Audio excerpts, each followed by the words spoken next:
Hola, buenos días, tardes o noches. Bienvenidos a una nueva sesión de su taller de lectura de Club Polaris.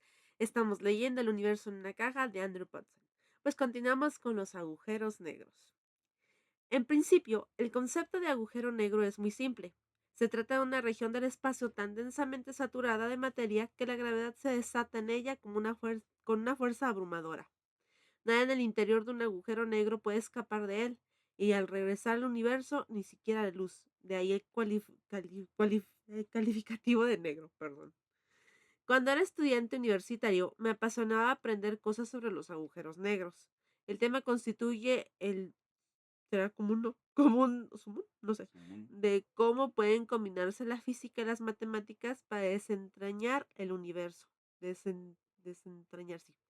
En la historia resumida y depurada que se suele impartir a los estudiantes, Albert Einstein ideó una nueva teoría de la gravedad en 1915.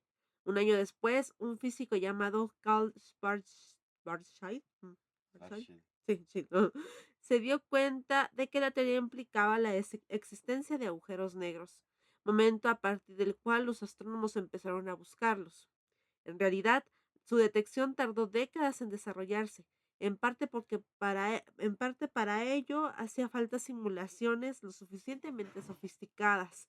Solo para com- Solo ahora comenzamos a entender los profundos efectos que los agujeros negros tienen en el universo.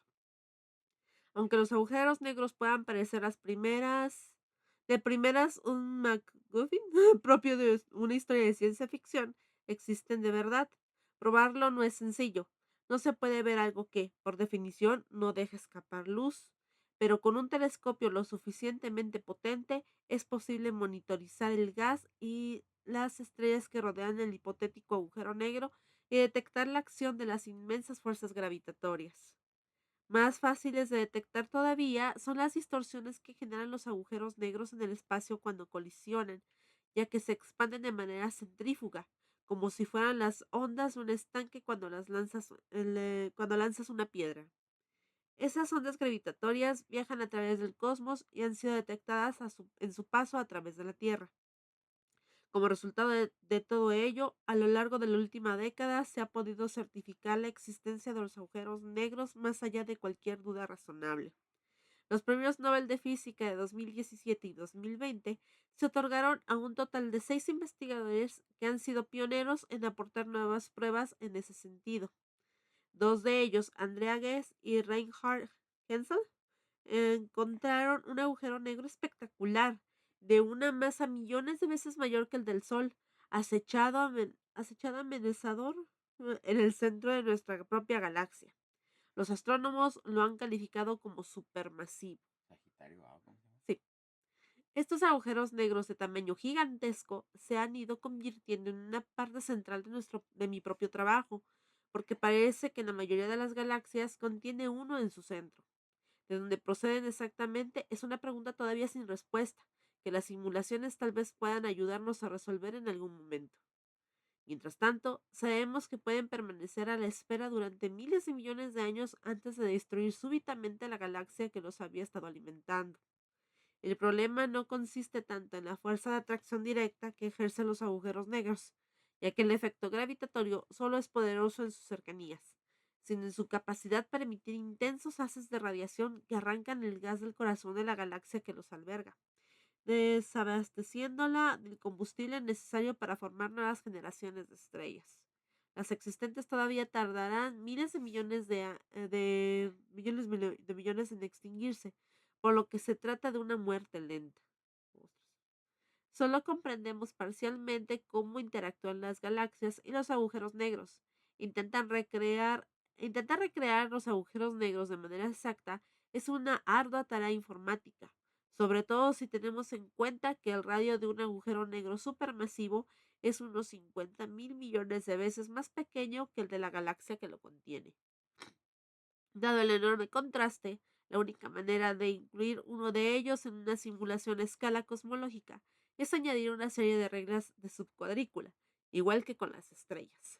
Ya vamos con la subcuadrícula. Otra opción es olvidarse temporalmente del resto de la galaxia y concentrar los esfuerzos del ordenador en uno o en dos agujeros negros. En este caso, se puede emplear una cuadrícula especializada. cuya escala se ajuste a la tarea en curso. Pero también este método requiere usar trucos que conviertan la célebre e impactante teoría de Einstein sobre la gravedad, la teoría de la relatividad general, en algo que el ordenador pueda manejar. La teoría ha sido comprobada y verificada, pero tiene extrañas consecuencias, como que el tiempo no es el mismo para todos, que la materia puede acumularse en un punto infinitamente denso o que los agujeros negros tienen unos primos excéntricos conocidos como agujeros de gusano, que, en teoría, actúan como atajos entre diferentes partes del universo. Tomarse en serio semejantes absurdeces requiere un notable esfuerzo de la imaginación, un esfuerzo que comenzó a mediados de la Primera Guerra Mundial. Ándale. Estrellas que colapsan. Louis Fry Richardson, el pionero de las predicciones meteorológicas, no fue el único físico con una gran intuición que sirvió en el frente durante la guerra. En las trincheras del otro bando, ay, perdón, del otro bando combatió un hombre que no podía ser diferente en carácter al inglés, Carl Schwarzschild. Schwarzschild. Ah, entonces, porque Como el malo. estoy pronunciando como en el inglés, ¿verdad? Schwarzschild. A diferencia del retraído Richardson, el alemán era extrovertido y vivaz. Durante su época como director del observatorio de Gotinga, había celebrado ahí fiestas escandalosas. Ah, me recuerda al señor de la nariz de oro. Eh, Lejos de ser un pacifista, se ofreció como voluntario para el servicio militar, algo por completo innecesario en su caso, dado que por entonces tenía ya 40 años y trabajaba en los círculos internos del gobierno. En el ejército desempeñó diversas funciones, así como también en el frente, donde trabajó calculando trayectorias de misiles. Schwarzschild Ujú. estaba fascinado por las estrellas y por la teoría de la relatividad general que Einstein había perfeccionado a finales de 1915. A comienzos del año siguiente, escribió dos artículos académicos en los que usaba la teoría de su compatriota para describir la gravedad que opera en torno a las estrellas y una extraña consecuencia que había descubierto. La densidad que podía alcanzar una estrella tenía un límite. Schwarzschild argumentaba que si el Sol tuviera menos de 3 kilómetros de radio, 4 millonésimas de su tamaño actual, no existiría fuerza capaz de sostenerlo y que era imposible, por tanto, que existieran estrellas de tamaños tan pequeños. Impresiona la rapidez en la que Schwarzschild alumbró estas conclusiones, sobre todo si tenemos en cuenta sus circunstancias. No solo estaba en mitad de una guerra, sino que también había desarrollado péntigo, una enfermedad autoinmune que causa lesiones cutáneas muy dolorosas. Solo una semana después de la publicación de su trabajo, Schwarzschild falleció por complicaciones derivadas de dicha enfermedad. Sus cálculos impresionaron a Einstein, pero ni siquiera él supo qué hacer con el tamaño mínimo de las estrellas. Se trataba de un hallazgo extraño y al que no se dio mucha importancia, ya que pocos físicos contemplaban la posibilidad de que un cuerpo celeste pudiera encogerse tan drásticamente. Ay, perdónenme. Habría de transcurrir décadas antes de que se certificara que las estrellas sí podían contraerse más allá del límite impuesto por el radio de Schwarzschild. Esos cruciales 3 kilómetros que en toda la materia restante era aplastada y comprimida en su centro, de modo de que nada, ni siquiera la luz, puede escapar. En otras palabras, esas estrellas se convierten en agujeros negros. ¿Le puedes poner pausa? Aguánteme un poquitito, por sí. favor. Perdón. Una disculpa.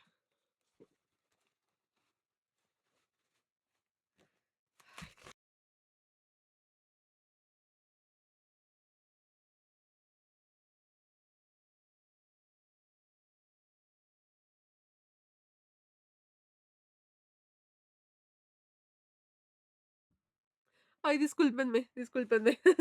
Continuamos.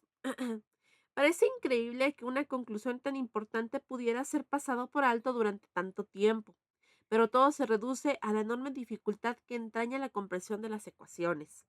Sobre el papel, las fórmulas de la relatividad general de Einstein consisten en un puñado de símbolos elegantes, hermosos incluso, pero su sencilla apariencia oculta una complejidad extrema. Cada símbolo representa múltiples capas de estrategias matemáticas con las que se podrían llenar libros enteros. Schwarzschild había resuelto estas ecuaciones aplicándolas al caso particular de una estrella esférica estable, pero se trataba eminentemente de un ejercicio matemático. Convertir algo así en una explicación física requiere mucho trabajo adicional. La guía del autoestopista, galáctico de Douglas Adams, una computadora ofrece la solución al sentido de la vida, el universo y todo lo demás. La respuesta, supuestamente, es 42. Una solución que la máquina defiende, aunque no satisfaga a nadie. Resolver las ecuaciones de Einstein puede ser parecido. Aun cuando se obtengan resultados matemáticamente irrefutables, su significado puede seguir siendo oscuro, porque las variables implicadas en la operación son muy complejas en sí mismas.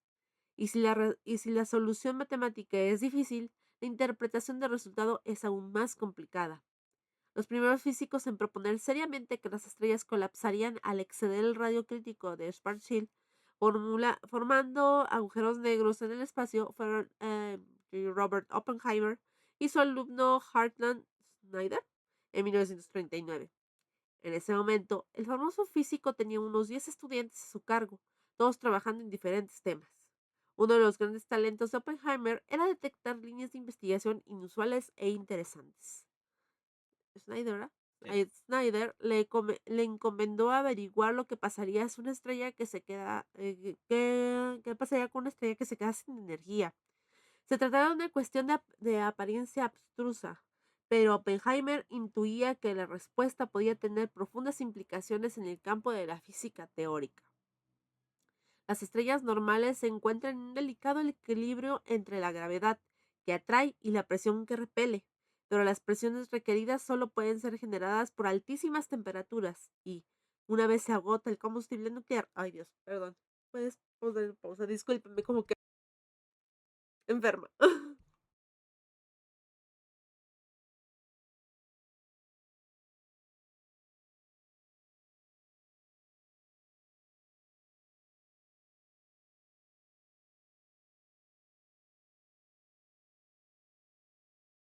Una disculpa, como que traigo alergia, entonces esto es terrible, terrible. Nos quedamos en estrellas. Vamos a leer de nuevo el párrafo. Las estrellas normales se encuentran en un delicado equilibrio entre la gravedad que atrae y la presión que repele, pero las presiones requeridas solo pueden ser generadas por altísimas temperaturas, y una vez se agota el combustible nuclear, la estrella se enfría rápidamente y pierde ese estado de equilibrio. Oppenheimer y Snyder demostraron que, en una ausencia total de presión, una estrella colapsaría sobre sí misma, reduciendo su tamaño por debajo del radio crítico de Schwarzschild. La estrella tiende así a cerrar toda una comunicación con un observador distante. Solo persiste su campo gravitatorio, explicaron, describiendo por primera vez las características propias de un agujero negro. Pero el asunto no acababa ahí, porque la idea de una estrella que pierde toda su presión no dejaba de ser una simplificación excesiva. Otro alumno de Oppenheimer mostró que, en circunstancias adecuadas, las estrellas muertas también podían explotar, dejando tras de sí estrellas de neutrones, densas pero visibles, sostenidas por la presión de las fuerzas nucleares. El verdadero destino de las estrellas dependía de su complicadísimo amasijo de detalles relacionados eh, como, cómo interactúan las diferentes partes de una estrella moribunda. Se trata del típico problema que se analiza mucho mejor con una simulación, pero era 1939 y todavía no había ordenadores. El estallido de la Segunda Guerra Mundial detuvo abruptamente las investigaciones sobre los agujeros negros. La mayoría de los expertos, Oppenheimer incluido, se involucraron en el proyecto Manhattan.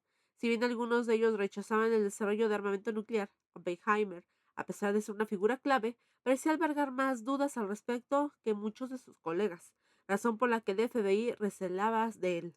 Bueno, y aparte que decían que era comunista, ¿verdad? Mm.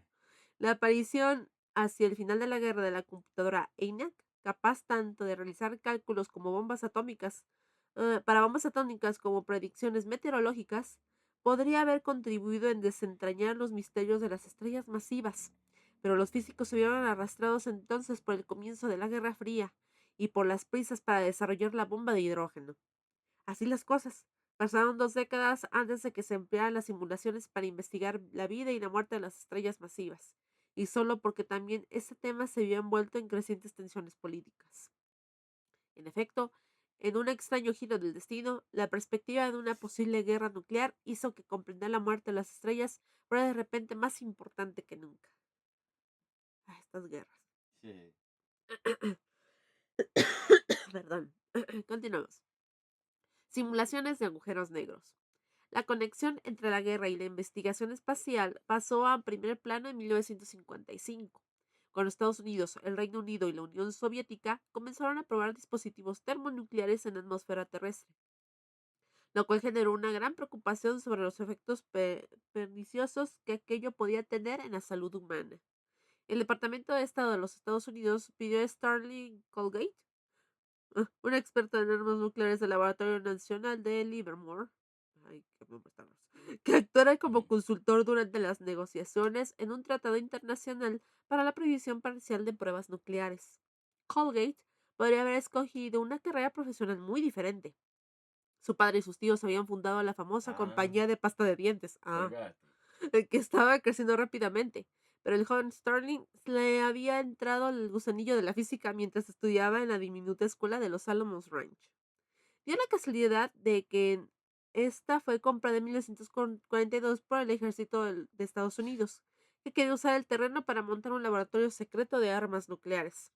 Colgate supo enseguida que ahí se estaba cociendo algo.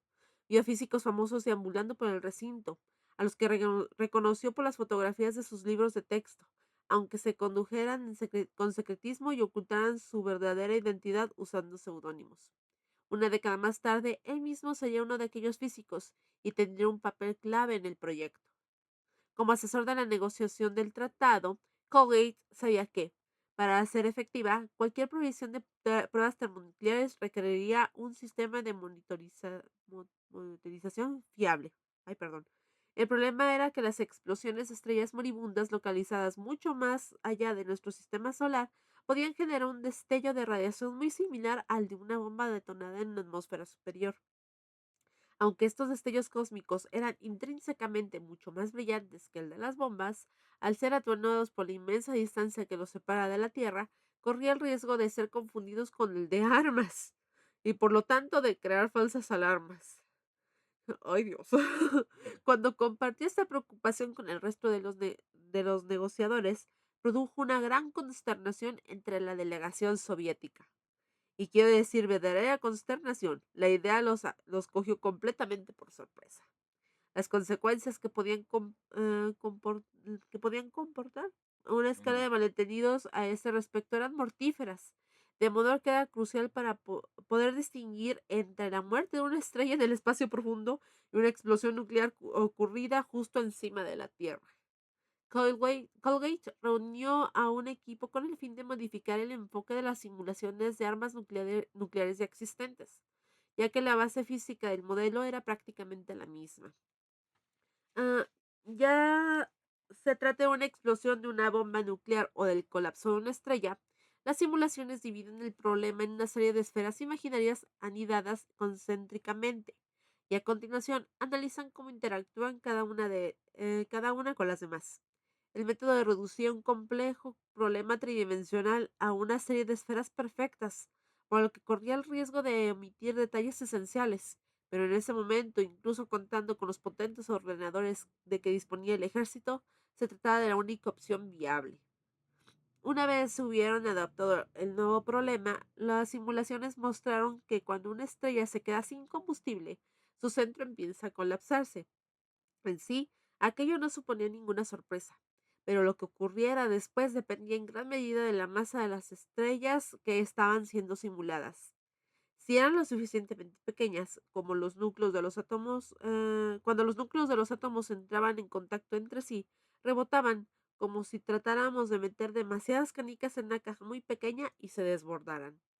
A continuación, se producía una onda de choque masiva que expulsaba las capas externas de la estrella casi a la velocidad de la luz. Eso es lo que conocemos como una supernova.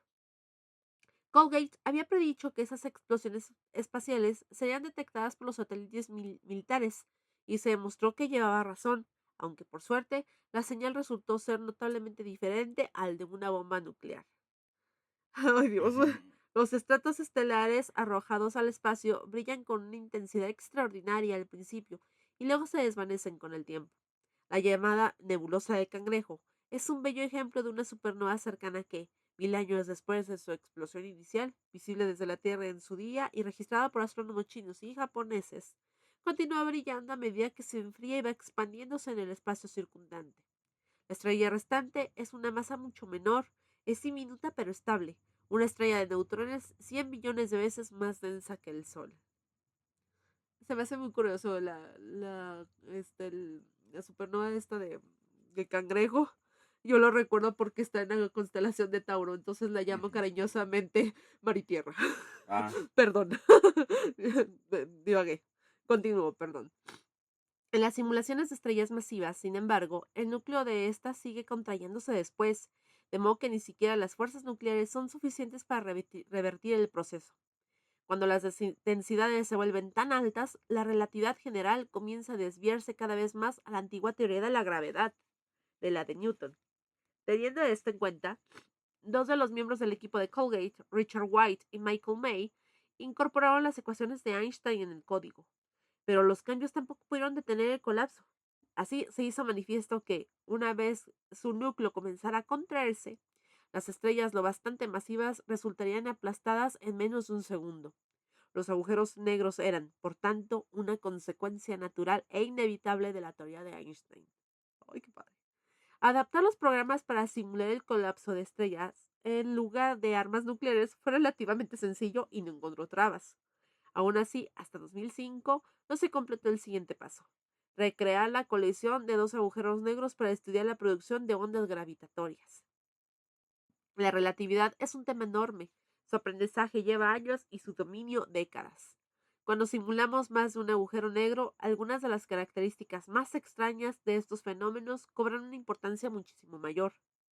Para intentar explicar cómo diseñar una simulación de este tipo requiere un dominio exhaustivo de la teoría de la relatividad. Voy a presentar dos de sus características principales: la maleabilidad del tiempo y la existencia de singularidades. Se complica. En primer lugar, el paso del tiempo, un ingrediente crucial en las simulaciones. Depende de la forma en la que se observe el agujero negro. La simulación desarrollada por May y White estaba concebida desde la perspectiva de un desafortunado astronauta que cae al vacío junto a la propia estrella que colapsa. ¡Ay, Dios! Sin embargo, observada esta simulación desde la distancia por un astrónomo a salvo en su laboratorio, ay, ok, el escenario simulado se ve de manera muy diferente.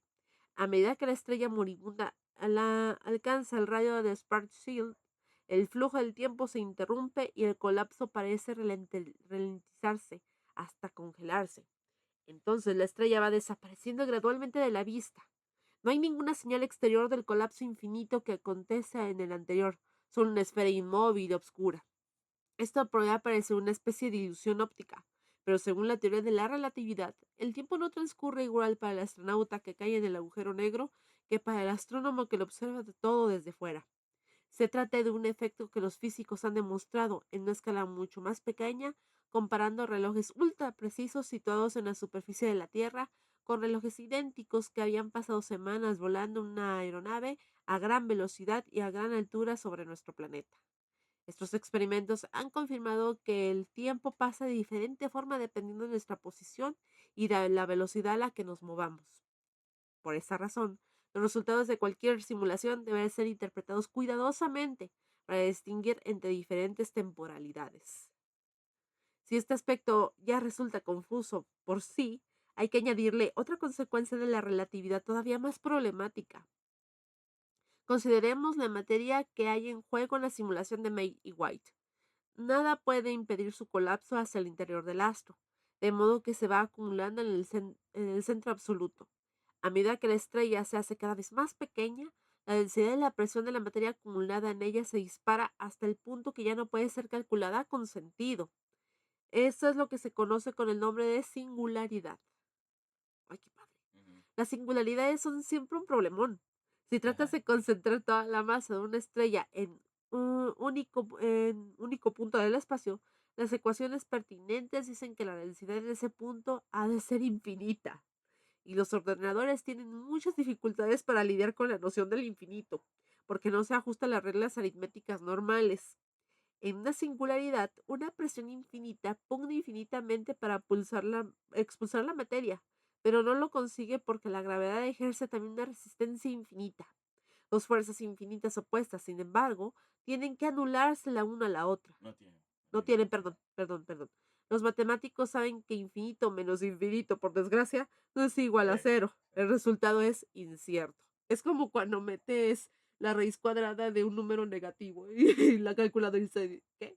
¿Qué es Error. Error. ¿Qué estás Are you haciendo? serious, man? Bueno, ay, perdón.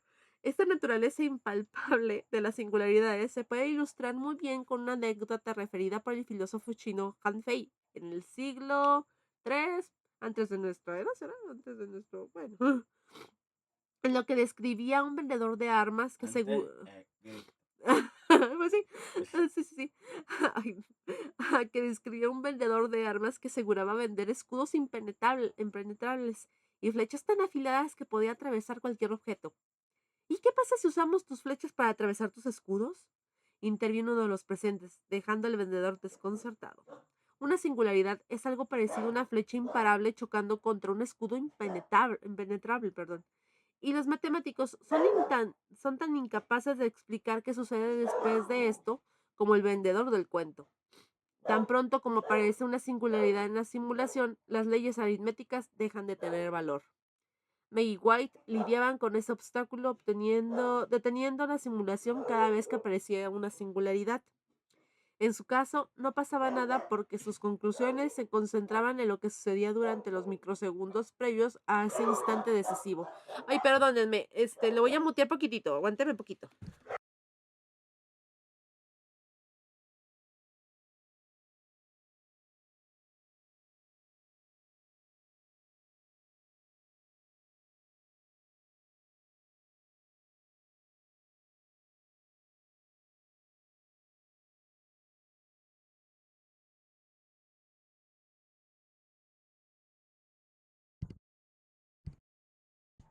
Ay, disculpen, mis perros se ponen locos. Disculpen. Sí, hoy, sin embargo, las pruebas más sólidas que tenemos de la existencia de agujeros negros proceden de las ondas gravitatorias producidas cuando dos antiguos agujeros negros se atraen y colisionan entre sí. Ay, no. Para simular estas ondas hace falta que el ordenador sea capaz de recrear agujeros negros que existieron durante millones de años antes de colisionar. Esto requiere un plan todavía más sofisticado para sortear los obstáculos que plantean las singularidades, algo que no se conseguiría hasta el siglo XXI. La solución se basó en la más extraña de las implicaciones de la teoría de la relatividad que voy a tratar aquí. Los agujeros de gusano, perdón, portales que conectan diferentes partes del universo. Uh. Ondas y agujeros de gusano. La estrategia que emplea las simulaciones actuales para sortear las singularidades tiene un gozoso aire a ciencia ficción. Einstein escribió un artículo académico junto a su asistente, Nathan Rosen, sugiriendo que los agujeros negros tal vez fueran solo una parte de la historia y que dos de ellos podían actuar como entrada y salida de un agujero de gusano a través del espacio. Si trazamos una línea a lo largo de la entrada de uno de los agujeros negros, esta puede acabar saliendo por el otro, pero si cogiéramos un atajo a otra región remota del espacio o incluso a otro universo, la singularidad, por lo que parece, es reemplazada por un misterioso umbral. Con todo, parece dudoso que algún agujero negro del universo real pueda actuar como un agujero de gusano. Einstein no mencionó ningún mecanismo que formara las parejas de entrada y salida, y ciertamente una estrella en proceso de colapso tampoco podría provocarlo, ya que solo origina un agujero negro.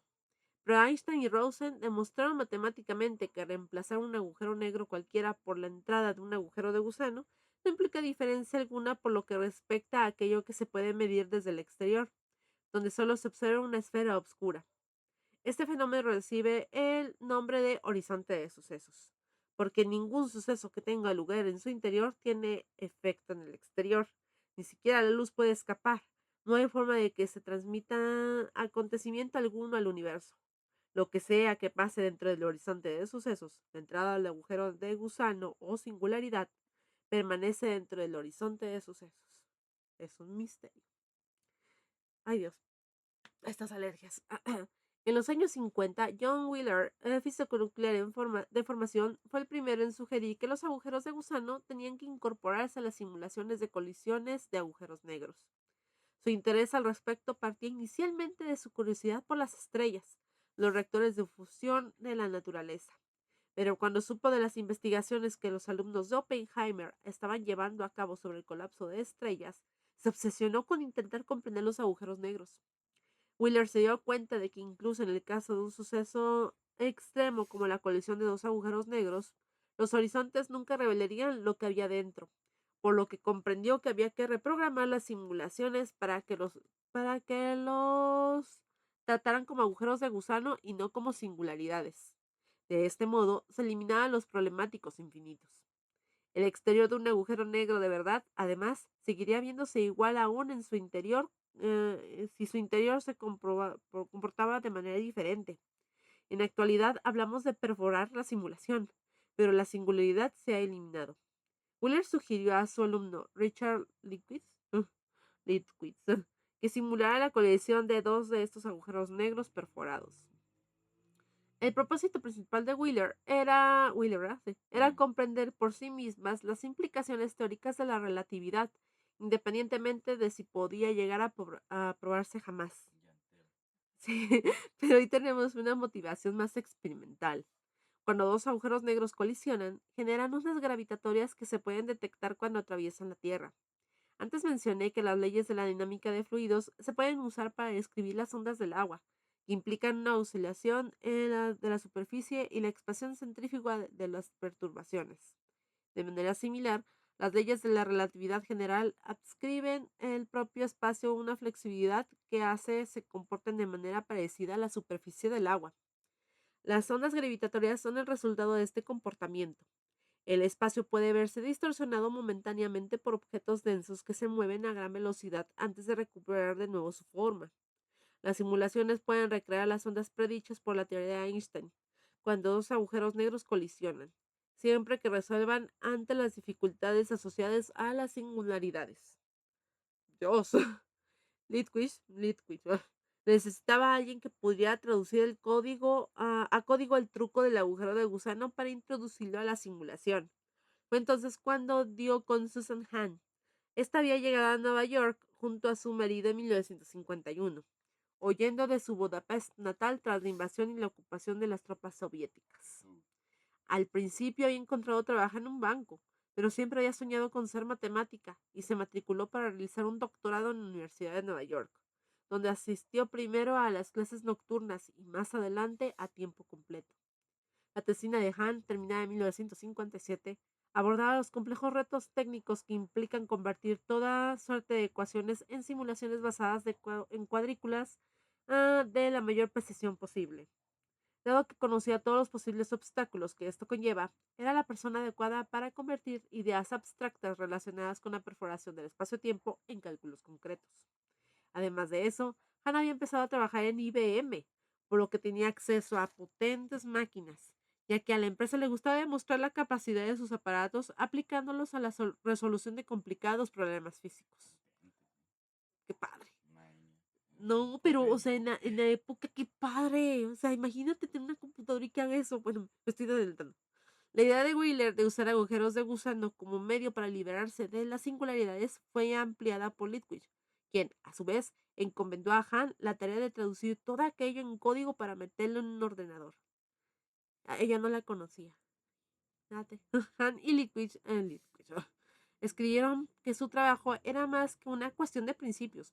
Era una tarea de importancia científica, pues la búsqueda experimental de las ondas gravitatorias procedentes de las colisiones de agujeros negros quedaba todavía muy lejos de su alcance. Y todavía humildes, me encanta.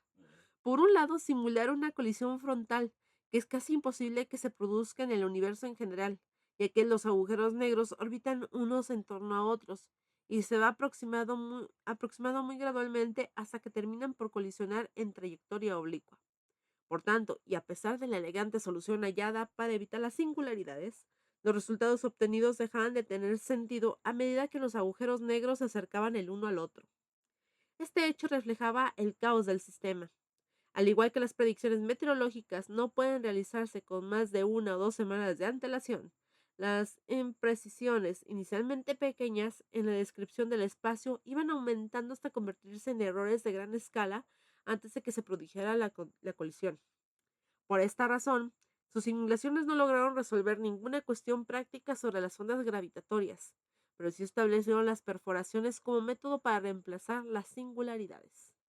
Harían falta otras 4 décadas y nuevos y abundantes conocimientos técnicos para domar lo más mínimo el caos reinante durante lo que tardan los agujeros negros en precipitarse unos sobre otros y fusionarse. Finalmente, como si de golpe aparecieran varios autobuses que hubieran tardado décadas en llegar a la parada, 3 grupos de investigación independientes desarrollaron de manera casi simultánea sendos códigos informáticos que pudieran lograr lo que antes era imposible: mostrar 2 agujeros negros girando juntos en espiral hasta fundirse. Corría el año 2005. Habían pasado 9 décadas desde que Einstein formulara por primera vez las ecuaciones que, sin él saberlo, habrían de inaugurar este nuevo y exótico campo de la física. Todavía tendrían que pasar 10 años más hasta que se pudieran detectar las primeras ondas derivadas de una colisión entre agujeros negros en el universo real, hazaña llevada a cabo en 2015 por el Observatorio de Ondas Gravitatorias de Interferometría Láser, LIGO por sus siglas en inglés. Concebido, LIGO, eso, concebido en los años 60. Su construcción fue toda una hazaña de la tecnología.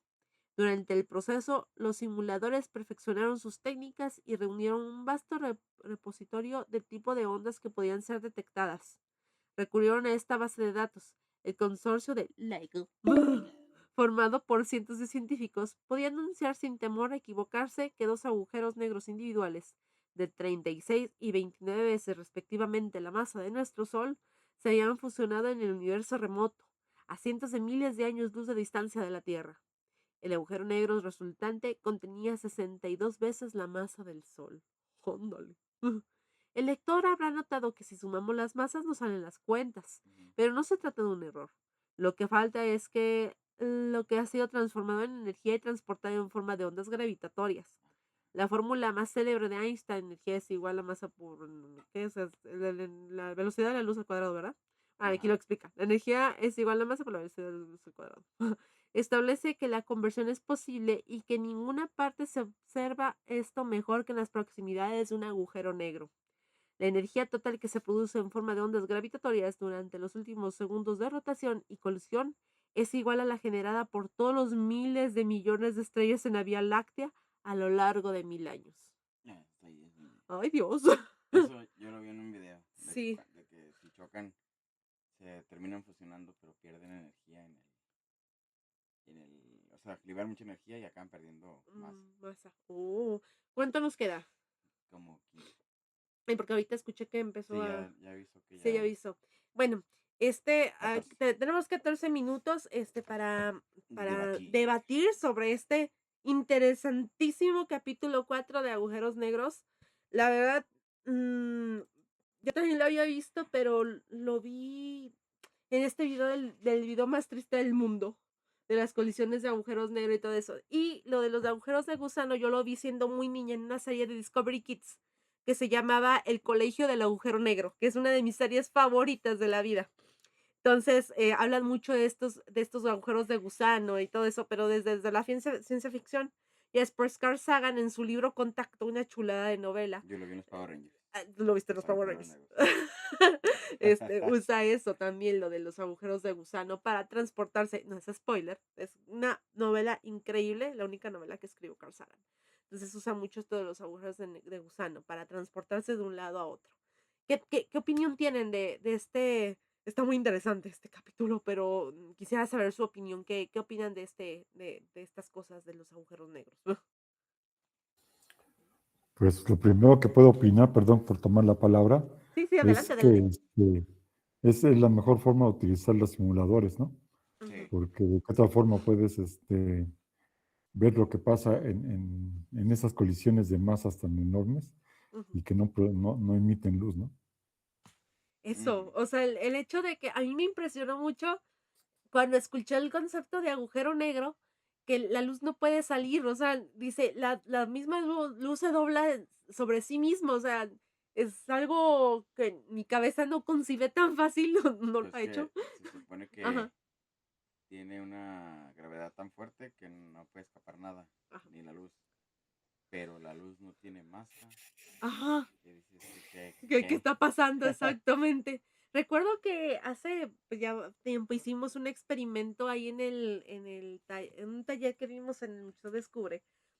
Usamos maicena, ¿te acuerdas? Ah, del... De una simula de la espaguetización. eh, Entonces, debe ser una muerte muy dolorosa, porque ahorita que menciona del astronauta, que el tiempo no corre igual, o sea, también eso lo explica Carl Sagan en Cosmos.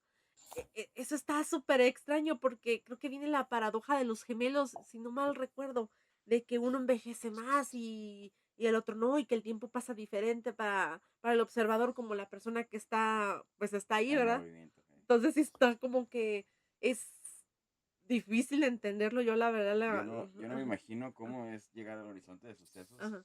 porque dicen que, o sea, supuestamente, ¿no? La perspectiva que tendrías si estuvieras de frente al horizonte de sucesos, que estarías viendo tu propia nuca, Ay, o sea, de cómo está la realidad ahí. ajá, todo, Y no estoy tan seguro, o sea, de si te darías cuenta, ¿no? De la espaguetización. quién sabe, no creo. O sea, te destroza átomo por átomo, no creo que, no sé, O sería quién tan sabe, a lo mejor eres otra cosa ahí dentro. pues sí, hay un Pues video. en Interestelar, ahí, Ajá. a mí no me gustó cómo resolvieron eso. De que se mete al agujero negro y nada más, hasta se eyecta de la nave dentro del agujero negro. Es el problema de la segunda parte de esa película, ¿verdad? Yo dije, no, yo me imaginaba algo así bien psicotrópico como la de Odisea en el espacio. Ay, no, las lucecitas de Pero colores. si no mal recuerdo, parte de lo importante de Interestelar Ujú, es que separan lo que es un agujero negro de un agujero de gusano. ujú, Ajá, No necesariamente es lo mismo, entonces no tendrías por qué sufrir exactamente los mismos efectos que o sea, el agujero de gusano es algo teórico totalmente sí. y no necesariamente conectado con el agujero negro. El agujero negro sí es real Ujú. ajá. y no hay lugar a dudas de que existe. El El agujero de agujero, gusano es agujero el tunelcito, ¿no? Del Túnel de principio. Einstein-Rosen. Ajá. Eh, De ese sí, mero. sí, sí, sí. Sí. Pero se da por matemáticas y teóricamente, pero no hay evidencia de que existan. pues así estábamos con los agujeros negros también. Sí, Matemáticamente ahí estaban, pero no los habíamos visto. Sí, exactamente. Pero sería increíble, ¿no? O sea, a lo mejor mucho de este gusto lo ha alimentado la ciencia ficción y Hollywood. Pues Pero, hay que investigar quién está investigando los agujeros de gusano, porque mira, cuando se murió Joaquín, ay, luego Dios. salió una foto de un agujero negro. Entonces cuando se muera el que investiga los agujeros de Ay, gusano, va a salir luego una no foto. manches, no, no. y seguir su vida y saber cuándo se muere, ¿no? A lo mejor No, a ya, lo ah, mejor ya apenas está en secundaria. ajá. Ay, no, no digas eso. Bueno, sí, o sea, teóricamente, pues sí funcionan, ¿verdad? Como digo, han alimentado mucho la ciencia ficción. Yo pongo de ejemplo Contacto, que es una de mis novelas favoritas. Ellos se mueven a través de galaxias por un agujero de Einstein-Rosen. Entonces, este, se ha alimentado mucho nuestra imaginación. Sería increíble demostrar que existen matemáticamente, pues sí tienen sentido, pero pues no se han observado. Entonces, ahora sí que no hay que decir que no, ¿verdad? Es que ahí también Ah, tiene un fondo filosófico, sí. porque de alguna manera como que no concebimos Ujú, en nuestra mente de seres humanos, ujú, así como nos cuesta concebir que es cuando morimos, sí, se pierde todo, sí. aunque prácticamente morimos todas las noches cuando nos dormimos y no sabemos ni qué pasa, Ajá. pero no podemos concebir que en la muerte no sepamos nada, ¿no? Ujú, Ujú, Yo creo que en el mismo sentido no podemos concebir que todo el universo existe y que no podemos estudiarlo.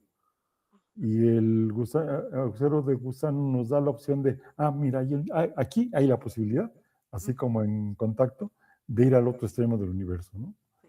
Entonces, es una parte también para mí se me hace filosófica, no sé si me explico. Sí. Ujú.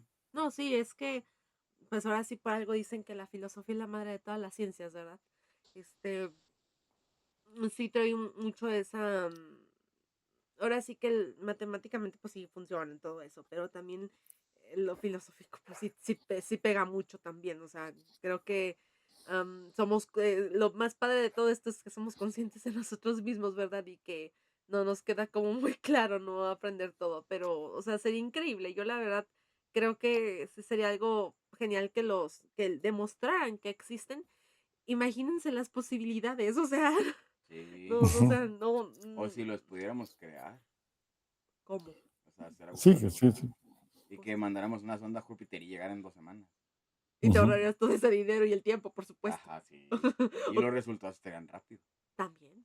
Sí, Sí. sí, sí, sí. Sí, es que hay que verlo más que nada. Mencionan mucho ellos lo del el conflicto de la Primera Guerra Mundial, después la Segunda Guerra Mundial, el conflicto más sangriento de la historia.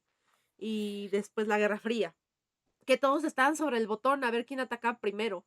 ¿Cómo estaban tan estresados que una supernova lo iban a confundir con un bombardeo? Un Entonces, bombardeo. Ah, de tan estresados que andaban, pero es increíble cómo todo los conflictos bélicos, lamentablemente, pues hacen que la ciencia avance más rápido. Ellos lo habían dejado estancado, empezó en la cuál, Guerra Fría y pues ahí ¿en pasó cuál eso. película es donde había como un anillo orbitando el planeta?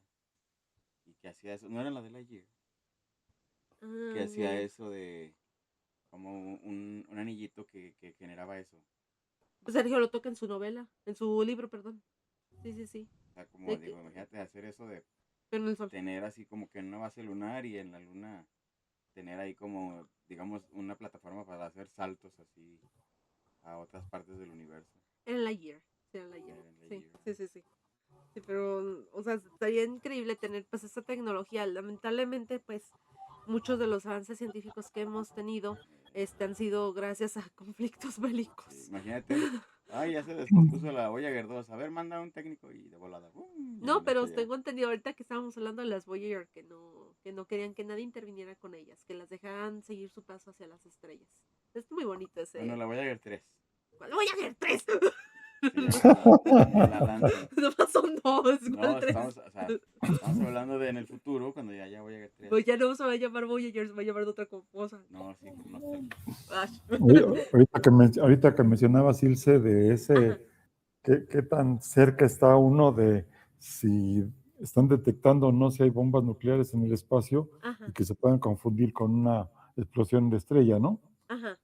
Pues sí había, si no mal recuerdo, la posibilidad, porque había sistemas nucleares Sí. que si detectaban una explosión nuclear, automáticamente se lanzaban las contras, ¿no? Ay, Así como, si Ay, tú me disparas, yo te disparo. Y si ay, no había Dios. tiempo, no había quien respondiera, pues automáticamente se iba a responder. Y siempre con el riesgo de que a lo mejor no cayera ninguna bomba, sino un cometa que Ay. hiciera el efecto de una bomba nuclear y entonces que se disparara todo y nos morimos por un cometa, igual que los dinosaurios, pero De que igual que provocados los por nosotros dinosaurios. mismos. está Ay, Dios, como no. en la Unión Soviética hubo uno, Ah, ¿no? sí, la historia que iba a decir. Que, Ajá. creo que era, no me acuerdo que era en las nubes. O sea, Mm, parecía como actividad así como que los gringos habían lanzado misiles. ujú. Y él tenía la decisión de A si esta personita. contraatacar o no. Y decidió mejor no hacerlo y al final fue un fenómeno atmosférico, algo así. Sí, pero se arriesgó mucho. No recuerdo Ajá. el nombre. No, no recuerdo el nombre. Es que esa era la Guerra Fría y entiendo el por qué el miedo al pánico nuclear. Y luego, pues, nuestros amigos de la Unión Soviética, pues, haciendo estallar reactores, pues tampoco como que no quedó muy bonito, Lo ¿verdad? bueno de Chernobyl es de, miren, esto es lo que pasaría en todo el Ya, mundo ya vieron si este hubiera una guerra agujero, aquí nuclear. había un reactor RDMK, ya no está.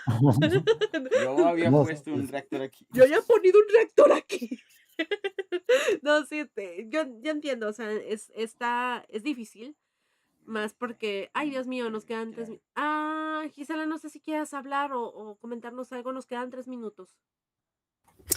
Yo me quedo, muchas gracias, pensando, es que pretendemos conocer solamente a través de nuestros sentidos, los 5 sentidos y un poco la intuición, pero también hay propuestas de otras maneras de conocer, Mm, de aprender, ¿no? Sobre estas cuestiones y bueno, son tachadas de fantasía o de fetichismo, pero pues no sé, yo creo que si lográramos desarrollar alguna cualidad, alguna capacidad de intuitiva, o sea, dejando a un lado las barreras que nos imponen los sentidos, que estamos clavados en ellos, ujú. y poder casi como que desdoblarnos y poder conocer más allá